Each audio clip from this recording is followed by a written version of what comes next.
This is the first interview Misty Cummings gave after being on the Today Show. We have a very good relationship. She wants to be right on my hip the whole time. She don't want to leave me.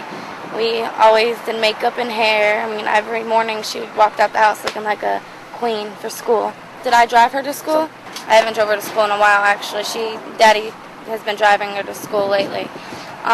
When he has a long night at work and he doesn't want to get up, or she doesn't want to ride the bus, then I'll drive her to school. As long as my nephew, too. I had the kids 24/7, you know. And why Haley was the only time I didn't have Haley is when she was at school. Explain what happened that night? Okay. I put her to bed at 8 o'clock. That's her bedtime because she had school. She didn't go to sleep. She was probably asleep in about 30 minutes.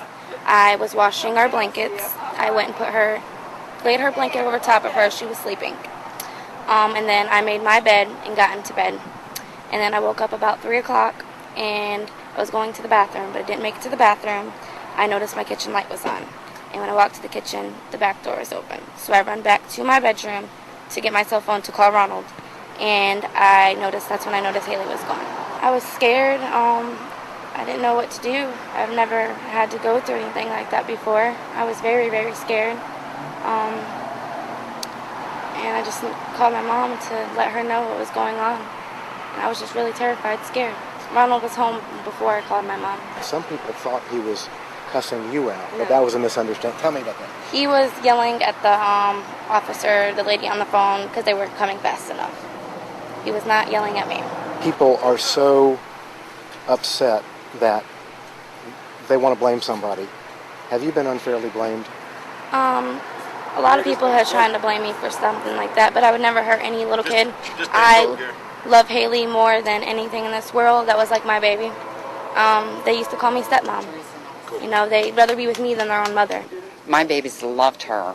I mean, they absolutely wanted Ronald to marry her so she could be mommy. She takes better care of the children than anyone. There was a little squabble over what movie the kids wanted to watch. Junior wanted to watch Madagascar and Haley wanted to watch Air Buds. So I couldn't put both of them in one, so I put Haley in my bedroom and Junior in the living room. Then they watched their movies, and then Junior come in the room with me and Haley. They had not cleared you as a suspect. They had never confirmed you passed a lie detector test. Who told you that you had? The polygraph guy told me that I passed. My granddaughter is out there somewhere. Instead of pointing fingers and trying to make somebody out to be a bad guy, they need to be looking for my granddaughter. Do they have some good suspects? I wish they did. While I was talking to Misty, private investigator William Staubs was sharing his leads with her new husband, Ronald Cummings. You were concerned about this man. How do you feel now? I feel like he's doing the best job that he can do to find my daughter. And that's all the focus should be on, is finding my daughter. Please, let's find my daughter. We've been speaking to now Misty Cummings and her new mother-in-law, Teresa Nevis. They've been riding around town with Haley on their windshield and Haley in their hearts. I'm Art Harris in Satsuma, Florida.